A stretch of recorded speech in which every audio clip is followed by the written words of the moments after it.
Om Swastiastu. Perkenalkan, nama saya Igede Putu Ikesa. Jadi pada video kali ini saya akan menjelaskan materi tentang kasus MSDM, terutama kaitannya mengenai EEO (Equal Employment Opportunity). Video ini saya buat untuk melengkapi tugas manajemen sumber daya manusia. Jadi tidak perlu berlama-lama lagi, kita langsung lanjut ke video pembahasannya. Berikut adalah contoh kasus dari EEO (Equal Employment Opportunity). Buruh outsourcing Petrokimia Gresik gugat diskriminasi kerja. Sungguh malang nasib pekerja outsourcing di PT Petrokimia Gresik. Walaupun secara jumlah mereka mayoritas, tapi ternyata mereka tidak boleh memperoleh hak yang sama seperti pekerja tetap lainnya di perusahaan penghasil pupuk itu. Ribuan pekerja akhirnya melakukan mogok kerja di lokasi kerja sejak 29 Februari hingga 2 Maret 2012. Sementara puluhan kerja lainnya berdemo ke Kementerian BUMN dan Kemenkertrans di Jakarta.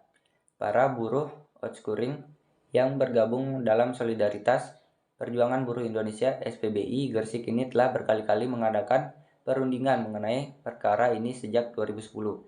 Perundingan ini dengan manajemen petrokimia ataupun perusahaan outsourcing tidak berbuah hasil. Berulang kali demonstrasi digelar, tapi tetap saja tak ada tanggapan yang memuaskan.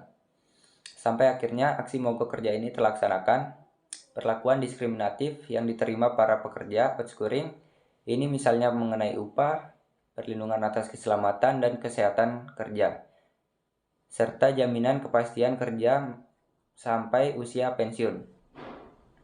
Kami menuntut persamaan hak, keselamatan dan kesehatan kerja, kenaikan upah, jaminan keberlangsungan kerja sampai usia pensiun, jaminan atas pasangon ketika di PHK dan bonus tahunan. Tutur Ketua SPBI Gresik Agus ketika hukum online di tengah masa aksi yang melakukan demonstrasi di depan gedung Kementerian BUMN. Agus mencontohkan soal diskriminasi perlindungan kerja. Para pekerja tetap mendapat sepatu kerja yang memberi keamanan lebih, sedangkan pekerja outsourcing hanya sepatu karet. Selain itu, pekerja juga mendapatkan masker yang lebih berkualitas dan diganti tiap bulan, sedangkan pekerja outsourcing mendapat masker namun kualitas rendah. Begitu pula dengan helm kerja. Pekerja outsourcing menggunakan helm berkualitas rendah. Saking rendahnya, para pekerja petrokimia menjulukinya dengan helm rempeyek. Perlakuan yang lain misalnya terkait besaran upah para pekerja outsourcing, misalnya yang hanya menerima upah sekitar 1,34 juta per bulan, sedangkan gaji buruh tetap petrokimia berkisar 3.804.000 rupiah tiap bulan. Bila usaha menuntut perbaikan nasib selalu dikandaskan petrokimia.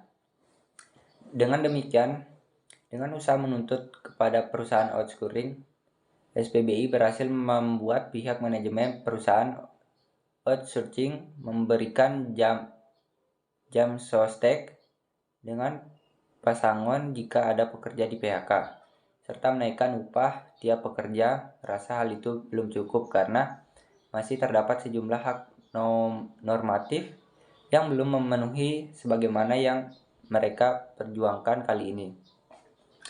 Selain masalah diskriminasi kerja, SPBI juga menyoroti praktik outsourcing di petrokimia yang dianggap menyalahi aturan undang-undang ketenaga kerjaan, yaitu karena menerapkan outsourcing pada jenis pekerjaan yang berhubungan langsung dengan proses produksi petrokimia, core business.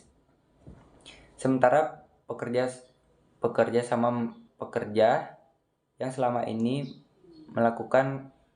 mereka lakukan berkaitan langsung dengan proses produksi, sehingga jika ada salah satu pekerjaan yang tidak dilakukan, maka pekerjaan yang lain terganggu. Dengan melibatkan mesin-mesin tidak dapat berfungsi. Agus misalnya, yang bekerja sejak 1999, tugasnya memasukkan bahan baku pupuk asam fosfat dan menjalankan mesin produksi.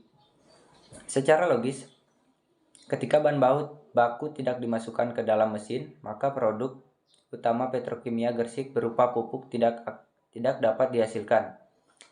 Menurut pekerja indikator gorikan, pekerja pokok core, sedangkan bagi pihak manajemen melihat sebaliknya. Pekerjaan yang Agus lakukan sama seperti pekerjaan pekerja tetap di posisi yang sama. Ironisnya, para pekerja outsourcing dapat dikatakan tulang punggung produksi sebab lebih dari 60% tenaga kerja yang bekerja di Petrokimia Gresik adalah pekerja outsourcing. Setelah merasa instansi di tingkat daerah tidak mampu menyelesaikan masalah, maka Agus dan puluhan pekerja outsourcing petrokimia akhirnya berupaya mengadu ke Kementerian BUMN dan Kemenakkertrans di Jakarta. Sayangnya Kementerian BUMN dan tak bisa memenuhi tuntutan Agus DKK karena kementerian langsung menjawer petrokimia. Pasalnya, status petrokimia ini bukan lagi BUMN, melainkan anak BUMN. Seluruh saham petrokimia dimiliki PT Pupuk Sriwijaya. Kami tak mau menyalahi aturan hukum. Kami tidak bisa langsung mengintervensi Red menyetujui pihak PT Petrokimia Gresik. Tuntut staf Humas Teddy Purnama. Secara terpisah, Direktur Penyelesaian Perselisihan Hubungan Industrial Kemenakkertrans Sehat Sinuhat menuturkan bahwa Kemenakkertrans pernah mengirimkan surat kepada Dinas Tenaga Kerja Gresik pada 9 Februari 2019.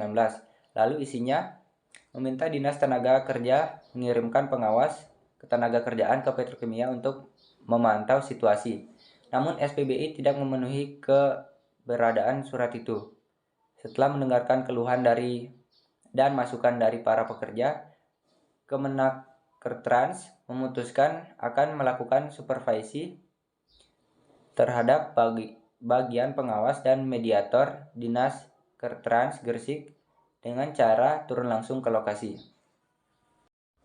Selanjutnya, adapun tindakan yang dapat diambil untuk menanggulangi masalah tersebut. Yang pertama ada audit internal. Manajemen SDM memutuskan untuk melakukan audit internal untuk mengevaluasi proses perekrutan, promosi, dan penggajian perusahaan. Mereka mengumpulkan data tentang demografi karyawan serta informasi tentang metode rekrutmen dan seleksi yang digunakan. Yang kedua itu ada analisis data. Setelah mengumpulkan data, tim SDM menganalisis pola-pola dalam penempatan promosi dan gaji karyawan. Mereka mencari indikasi adanya bias atau diskriminasi dalam keputusan perekrutan dan promosi. Selanjutnya ada pelatihan karyawan. Manajemen SDM memutuskan untuk memberikan pelatihan kepada para manajer tentang prinsip IIO, penghapusan bias, dan kebutuhan untuk memastikan kesetaraan kesempatan bagi semua karyawan. Pelatihan ini bertujuan untuk meningkatkan kesadaran tentang pentingnya keberagaman di tempat kerja. Selanjutnya, ada revisi kebijakan dan prosedur. Berdasarkan temuan dari audit internal, perusahaan melakukan revisi terhadap kebijakan dan proses perekrutan, promosi, dan penggajian. Mereka memastikan bahwa proses-proses ini transparan, objektif, dan tidak diskriminatif. Yang kelima ada rekrutmen proaktif. Perusahaan mulai mengambil langkah-langkah proaktif untuk meningkatkan keberagaman karyawan. Mereka memperluas jangkauan rekrutmen mereka ke komunitas yang lebih beragam dan memberikan perhatian khusus pada perekrutan karyawan dan latar belakang yang kurang terwakili. Hasilnya, melalui upaya-upaya ini, perusahaan berhasil meningkatkan keberagaman di tempat kerja mereka. Mereka mengalami peningkatan dalam jumlah karyawan perempuan dan karyawan latar belakang etnis yang beragam.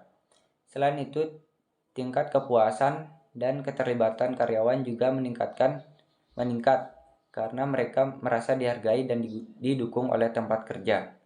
Kesimpulannya, kasus ini menggambarkan bagaimana prinsip IIO dapat diimplementasikan dalam manajemen SDM untuk menciptakan lingkungan kerja yang inklusif dan adil bagi semua karyawan. Dengan melakukan audit internal, analisis data, pelatihan karyawan, revisi kebijakan, dan rekrutmen proaktif, perusahaan dapat mengatasi ketidaksamaan dengan diskriminasi di tempat kerja serta menciptakan kesempatan yang sama di semua individu. Jadi itulah pembahasan saya mengenai materi MSDM, terutama kaitannya mengenai IIO, Equal Employment Opportunity. Apabila terdapat kata-kata yang kurang berkenan, mohon dimaafkan, dan saya akhiri dengan Param Santi. Om Santi Santi Santi Om.